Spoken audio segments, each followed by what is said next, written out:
Where do you think healthcare is going to be in 15 years? American healthcare. It's going to take people like what you're doing. It's going to take some thought leaders. Someone's going to have to be really creative. I don't think it's going to come from the government. It depends but it kind of depends who's in the White House. Who do they appoint? What is everybody's particular biases at that moment? This country is driven. It's a medical market, but it's driven by our financial model, which is another whole major conversation, which you're more of an expert on than I am. But our financial model is not intended to do what we're talking about. It doesn't reward and incentivize that kind of behavior. Is there a way to bring that incentivization to our market? I would think so. I mean, at some point, it does have to stimulate from the government. Someone at some point has to declare that this country wants to be, the healthiest country in the world. And that means we're going to shift some investments, and we're going to shift some policy, and we're going to hang our hat on this versus something else whether it be our military might or whatever else. I mean, what do we want to be known for as a country? Someone's going to have to be very bold like that. I don't see it coming immediately.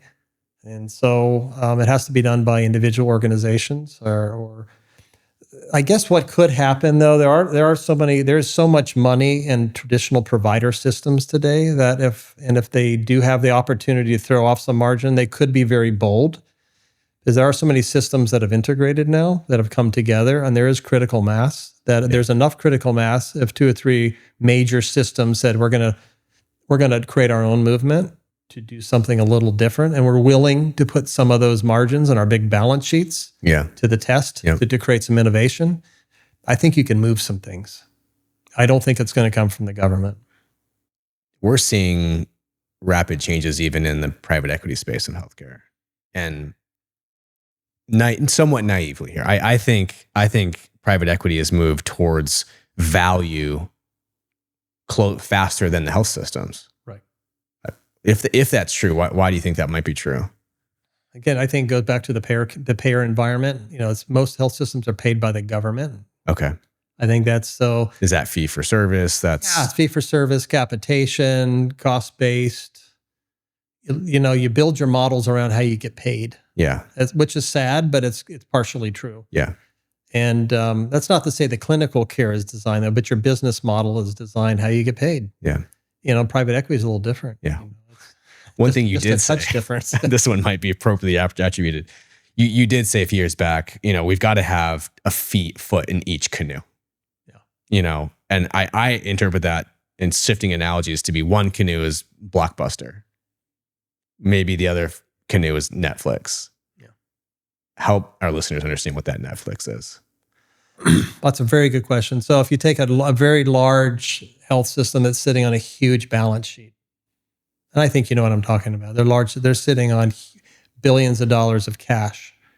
And we say that because, there's going to be a rainy day. We have to have how many days of cash do we have on hand, really? It depends on the bond rating that you're looking for. So everything's driven by finance. What if these large integrated health systems say and there are some people that are incredibly innovative, doing some amazing things. And I'm not, and I was just thinking of some systems. Northwell in New York, so just incredible, amazing, unique things. Michael Dowling. Yeah, we need them. We need them to step up and create a movement. I don't think it comes from the government. And if the energy and the amount of money that rolls through health systems, they could get venture capital support approaches. So I just don't think we've thought outside the box as overall. Overall, I'm saying there are those who have. And so I go back, I'm thinking back on your question. Yeah, it's not going to come out of policy. It's not going to come out of who's in the White House. Someone with a big balance sheet and a big desire for social good and a board. Okay. And a board that says, we're going to do something different. We've accumulated all this. We've accumulated this entire balance sheet based upon the margin out of this communities. We're now going to reinvest. I mean, what if an organization of $5 billion, if you could, it's a nonprofit. What if you put if they're sitting on $2 billion of cash, what if you just put that into an endowment and started doing amazing things? Yeah. What advice would you have for the next 47-year-old Scott Reiner that's taking over a $6 billion enterprise and they've got a 15-year run ahead of them? What are they focused on? Maybe it's a quick story, but so I was 47 years old. I kind of thought maybe I'd get the assignment to be the next president of the system. Fully prepared in my head. I knew what I was doing, right? And about 2 weeks into, maybe a month into my assignment, I had get freaked out. I was getting very anxious, had anxiety. I started realizing, am I really ready for this? Mm-hmm. So there's a theme to this, and that we're just assuming the individual is ready to do the job. Not everybody's prepared to take on that large of an assignment or that large of an opportunity. For me, it was the fear of failure that came out really pretty quickly. Even though I've been doing that my entire career, I finally realize now that after I've broadcasted what I intend to do, want to do, then you look in the mirror and thinking, oh my gosh, that was me at least. And then I realized, was I really prepared for the role? Do I really know what it entails? Yeah. And so I'm a big proponent on coaching and getting people prepared. Okay. And so got an executive coach who was very instrumental. And the first question he asked Judson in our first meeting is, why do you want to be a president of this organization? Whoa. What was your answer? I had to answer him the next week. You couldn't even answer him. Now, this is me. I mean, vulnerable. This is my life. Was there like an internal emotional response as he asked you that question? Oh yeah. It's like, well, of course I know. Well, it's because I've been groomed to do this. So I've spent my whole career doing this. And it became that journey of unpacking why I wanted to do something that came to a very authentic. So even maybe I didn't question the way you asked it. If someone is going to run a health system or any organization today that has 35,000 or 50,000 employees, boy, they better do it out of a point of who they are authentically as an individual. If they're doing it to put a marker, I always wanted to be a CEO, or I believe I can change the world, whatever. I think if they're not personally prepared for it at a very deep individual level, I don't think it's going to go very well. What do you think would happen to them if they didn't have? I think they become inauthentic. Okay. Yeah. And I think that they'll start pushing for things possibly that are outside their either their natural abilities, their natural inclinations. And I think inauthentic leadership creates a problem if you're creating a movement or have a vision about what to do next, or creating a vision to motivate people to go somewhere else. Inauthenticity, doing it just because it sounds good, or you worked it up on ChatGPT. This is my plan, and it sounds great. Let's go. Yeah. People will see through it, especially people in healthcare. They're very they're much more in touch with their empathetic side, and they're going to see it. And so for me, it was like, oh my gosh, I could actually fail. Yeah. And am I ready for this? And why in the heck am I doing this? Yeah. And then when someone asked me at a very quiet, deep moment, it's like, why did you want to be the president?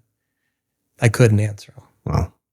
So now you move that forward a year or two, I can name a million reasons why I wanted to. So to me, when you asked that question, I went to a very deep level, not so much about, hey, I want to do this, 47, I want to do. It's like, what do you really, are you prepared? What do you really want to do? What are you personally willing to sacrifice to make that happen? Yeah. It's very different. So you're 47 again, and you get offered another $6 billion system. What's your answer this time around? Well, I enjoy what I'm doing right now a lot. Where I would start, honestly, would be governance.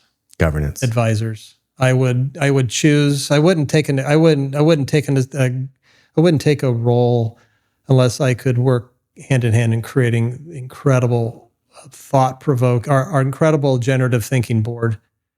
And I would infuse it with external advisors. Healthcare is you've been to them. It's like health meeting after health meeting or conference after conference. We're all talking to each other. I don't think we listen to outside influences enough. And all sectors. Yeah. And I think I would use that to frame the board. And I would say, what are we going to do with the assets that we've been given? And it's not that we have to go from 12 to 14 or 8 to 10% EBITDA. It's something much bigger than that. So to me, if I was going to do something it would be very much vision casted about driving down the lines of health. I probably would be very similar to what I was doing when I left Adventist Health. I think we have to create new avenues of health, both for service and for revenue. I think there has to be a very a different approach. Would you say that this vulnerability, this learning, this maybe humility that you learn through the job, does that contribute to the work that you're doing today in lower income countries? Yeah, I think that's where I've been all along as a person. You've been there the whole time. Yeah. And I think the challenge you get when you get into large organizations and bureaucracy, and I'm hoping I'm not coming across in a negative way, because this is the way these things work. But I think what works? Well, or big organizations like this have to have these infrastructure and these pieces. And I'm not downing bureaucracy and structures and governance and conferences. But for me, you can very easily lose track of who you're serving. There's a word, I guess I already used it earlier, beneficiary. I think I may have said that. Yeah. Who are we entrusted to create benefit for as a leader of an organization? Do these big organizations need to be that way? I think they do, but everybody has a different perspective. I mean, what would you feel? You're a patient, you're a consumer in the community. Yeah. These are community assets, essentially. They're a nonprofit. What would you want? What would you think the leader should be like? What would you want the leader entrusted to do that? What are the characteristics you think would be important? Well, I mean, I think they should have the best interests of, I used to think the patient, but I now think probably the ecosystem around the patient probably needs the focus. Yeah. And I think that's where the health leaders need to be focused. Correct. And they need to remove themselves from the center of the conversation. Yeah, I agree. You and I are having this conversation. What would you say to somebody that would say you two have lost focus on the core product? Well, health is not one product. I mean, the one thing I'm learning in the space I am is we're very egotistical in healthcare, traditional, very egotistical that we have all, you just said it, the solutions to all the problems. We can fix anything in this room today. Yeah. We can just do it because, we're smart people. We got resources, we got some cash. I mean, if we don't realize that we have to have other partners to step up on beside of us that have different competencies, that have different interests, I think the next generation of healthcare is actually really defining health and bringing others alongside them. There could be some periods of development that are necessary. Yeah. There could be education. There could be so many natural pieces. I'm a big proponent of well-being. I would hope the next health organizations, the next round would actually be much broader thinking. Being a patient is a symptom of something that's happened. Right? Yeah. So there are people before they're patients, and there are communities before. Communities are made up of the individual people and the collective thought. So, in the community, I don't mean just natural geographic community. I mean community of thought leaders, community of people that are aligned or are engaging in different communities that can help influence your work. Yeah. And so, I think the next generation would be along those lines. I think you answered it. Can we build sustainable community-driven models in the United States? That's a great question. I know we're working diligently in other countries to do so.